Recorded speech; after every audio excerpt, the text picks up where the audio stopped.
Agora a gente vai ver como visualizar mapas tridimensionais. Normalmente as centrais de injeção, elas trabalham com mapas tridimensionais. Isso é, para cada dois valores você tem um terceiro valor associado. Por exemplo, uma curva de avanço, ponto de ignição, né? Normalmente a injeção calcula o ponto de ignição correto referente à carga do motor e a rotação. Isso é, para cada valor de carga e rotação você tem um valor de avanço de ignição amarrado a ele, referente a esses dois dados. Aí que está a grande questão, porque normalmente em uma memória, um EPROM, você basicamente ela é 2D, você tem dois dados, você tem, por exemplo, um endereço tal, você tem um valor tal para ele, no endereço tal, tal valor, né? Então, mas no caso de tridimensional, você vai precisar de cada dois valores ter o terceiro. Bem, como é que isso é feito? Se você observar nesse mapa, você vai perceber que existe uma certa periodicidade. As mesmas formas, elas se repetem, né, em um determinado intervalo específico de endereço. Como, por exemplo, vamos enquadrar um endereço aqui. A gente pega o início de uma forma, seleciona e arrasta até o início da outra, aí volta a um ponto. Bem, nós selecionamos 12 endereços, né? Então, essa periodicidade vai se repetir a cada 12 endereços. Vamos multiplicar aqui para ver. Multiplicado por 2, por 3, 4, 7, 8 e assim por diante. Bem, faltou um aqui, então vamos voltar. Enquadrar. Bem, agora vamos adicionar mais um. Pronto, a curva aqui ela foi enquadrada. Essa é uma curva 12 por 12. Então, em cada forma dessa, nós temos 12 endereços, 12 pontos. E temos 12 seleções, mostradas aqui no valor Y, que é referente às seleções. Bem, existem vários sistemas, né, a depender do sistema de injeção.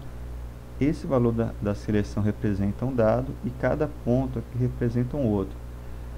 Muitas vezes a seleção representa o RPM e cada endereço representa a carga, ou às vezes o contrário, a seleção a carga, os endereços RPM. Então isso é bem relativo, depende muito do sistema. Vamos supor que nesse caso cada seleção dessa represente uma carga.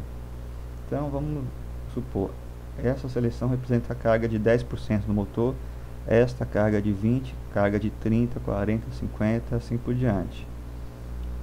E cada endereço, do começo para o final da forma, representa o RPM. Vamos dizer que o primeiro represente 600 RPM, o segundo endereço 800, o terceiro 1000, o 4500 e assim por diante.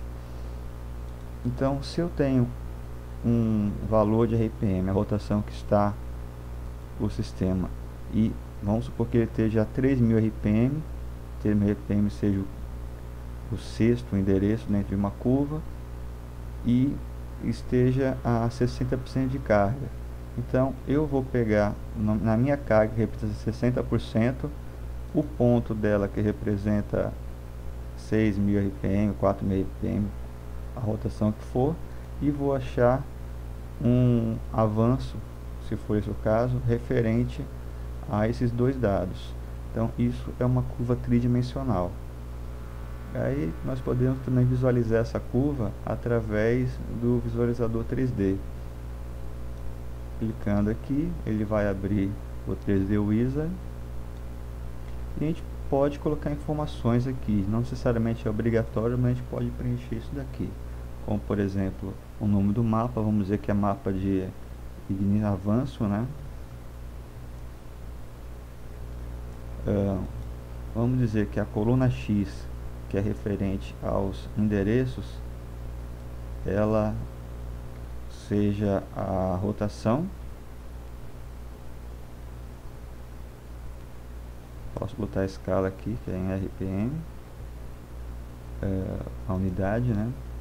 E a coluna Y seja referente à carga. A coluna Y é referente ao número de seleções. E vamos supor que seja em porcentagem. Aqui ele pode me ajudar a preencher. Isso aqui são os labels, né? Como por exemplo, vamos supor que a curva no eixo Y, as seleções, o sistema vai de 10% de carga, isso é, a primeira seleção represente 10% e a última representa 100%. Aí ele vai colocar os valores de 10 a 100%, dividindo ela em intervalos iguais. Não necessariamente aqui tem que ser o valor mais baixo e aqui mais alto. Poderia ser o contrário também, que poderia ser 100% e aqui poderia ser 10%, ele iria preencher de forma inversa, de 100 a 10% também. Mas vamos voltar ao nosso padrão anterior. E aqui vamos supor que seja de 700 RPM a 6.700 RPM. E vamos mandar preencher. Isso quer dizer que cada ponto, cada endereço vai representar um RPM. Que o primeiro é 700, o último é 6.700. Voltando aqui na minha periodicidade, primeiro 700, o último 6.700 e assim sucessivamente. Para cada carga eu vou ter valores de 700 a 6.700 rotações. Vamos clicar em visualizar e ele gerou o mapa pra gente aqui.